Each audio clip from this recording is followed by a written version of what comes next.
Hey there! In today's video, we're going to talk about tuning your instrument with fine tuners. The steps I go over in this video will work for violin, viola, or cello. I'm holding a violin right here, but it's the same idea for viola, and I'll show you just a small twist that makes it work for cello, but the concept is the same no matter which instrument you're using. This video is aimed at people who are just starting out, who need to be able to get their own instrument in tune, and let's go ahead and get started. So first, I have here an instrument that's about average quality that you would get if you went to a reputable music store and rented an instrument. It's much, much better than the stuff you would get on the internet if you went and spend like $80 to $200. You can go on the internet and find those things, but those things are usually junk. I highly recommend that you don't do that. An instrument like this is one that you would likely get from a local music dealer if you just went to rent one. And it's a very serviceable instrument. A beginning student can be successful on it, and it can be tuned. Some of those really cheap ones, you can't even get them in tune to start with. So anyway, if you have a decent student quality instrument, it should have 4 fine tuners, 1 for each string, and you should be able to tune the instrument really well with those fine tuners. I am not going to talk about tuning with pegs in this video. There's another video for that I'll link in the description. All right, so let's go ahead and get started. First thing is you need some kind of tuner.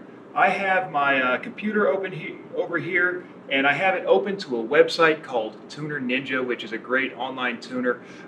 There are all kinds of tuners available for free. This one works, or you can download them to your phone or tablet. If you just search in the App Store for Instrument Tuner, you'll find tons of them, several of them free. There's a few that have extra features that you can pay a few dollars for, but you're going to need some kind of tuner either through your web browser or download one to your device. All right, so the first thing is you need to know what your string names are on a violin. It's E, A, D, and G. A viola or a cello are A, D, G, and C. And by the time you're tuning your own instrument, I would hope that you know that already. But this is how you go about it. Now, I recommend for beginners who are just starting out, before you really have good command of using the bow, you're going to tune the instrument by plucking on it. And the easiest way to do it, I think, is to go ahead and brace the end button right here against your belly. Hold it with your left hand and tune the fine tuners with your right hand. I think that's the easiest way to go about doing it. So I'm going to come on over here, and I'm going to go ahead and start plucking my A string. I'm going to do this one first. And you can see that Tuner.ninja is picking up that it's not quite an A. You can see the dial is a little bit below what an A is. So this string is flat, and I need to bring it up a little bit by tightening the string.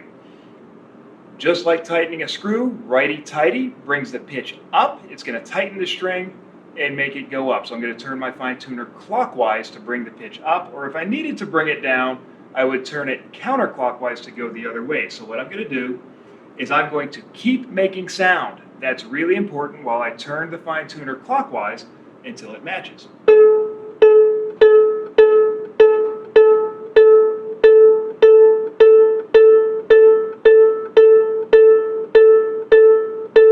And there we go. Now you see I got it really close, and there was a point where it just kind of bounced around a little bit low, below, a little bit above, and that's normal, and that's fine. That A is good now. Here is a really important thing where a lot of kids go wrong. You have to keep making sound. See, I'm plucking with my thumb the whole time while I'm adjusting. If you're adjusting without making sound, well, then the tuner can't pick you up. So we're going to go on to another string. I'm going to do my E string next, which is the one here on the end. Now this E string is way off. You can see that the tuner comes up saying it's a D sharp. A D sharp is 1 letter below E, so I'm going to have to really tighten this one.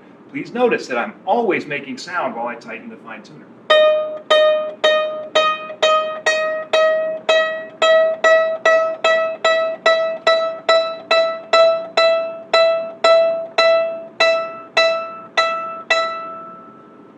And there it goes, I've got my E string in tune. Once you get a little further along, and you've developed the skill of working with your bow, Then you can go ahead and start fine tuning while you play with the bow, and it's actually a little bit more accurate to tune while you're playing with the bow than it is to tune while you're plucking. Here's what it looks like when you tune with the bow. You hold your instrument in good position with really good posture. Make sure the instrument is up and parallel to the floor. You put your bow on the string you're going to tune, and then you reach under. I'll tell kids, touch your finger with your nose, because they'll try to do all kinds of crazy things that make it not reach. So if you start with touch your nose with your finger, put your bow on the string, and now grab your fine tuner, that usually gets kids into the right position. So now I can play my string and turn my fine tuner at the same time. So I'm going to go ahead and use the bow to tune my D string.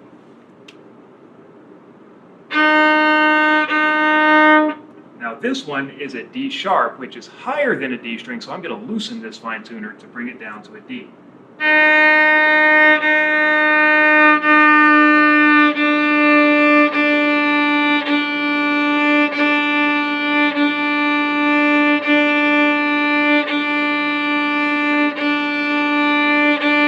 And there we go. You'll notice that when I'm playing with the bow, the tuner stays a little bit more steady than it does with plucking. So you get a smoother, more consistent sound with the bow, and it's a little more accurate. Once you're good enough to do this thing where you can play with the bow and keep it in a straight line and reach underneath. One more string to go. Here's the G.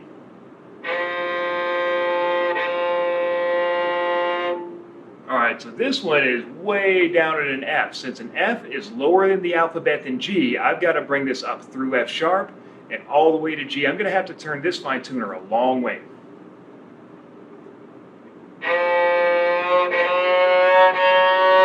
There's F sharp. I'm going to keep going.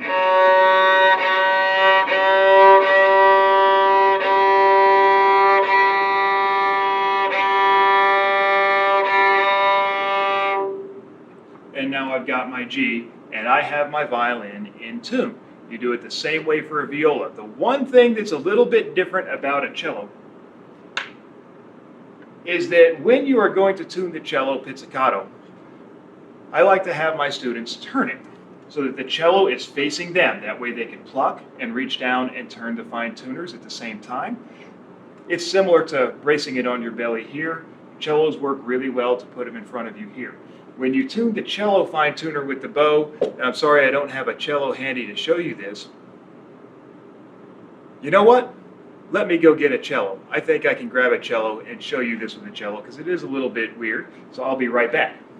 All right, so I'm back with the cello, and like I was trying to say before, set the bow down, it works really well to just turn the cello to face you.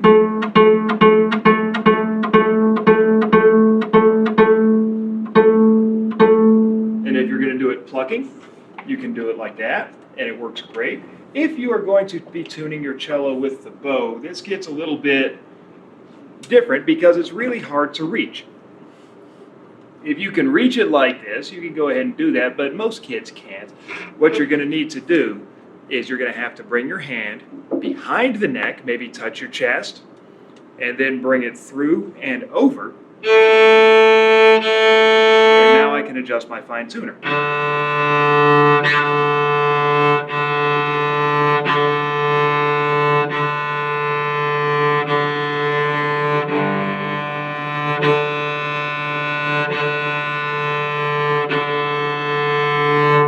And there it goes. I think I've got my D in tune now. All right, so that's a little bit awkward sometimes with the cello, but once you get used to it, it works really well. All right, so I hope this video has been helpful for you.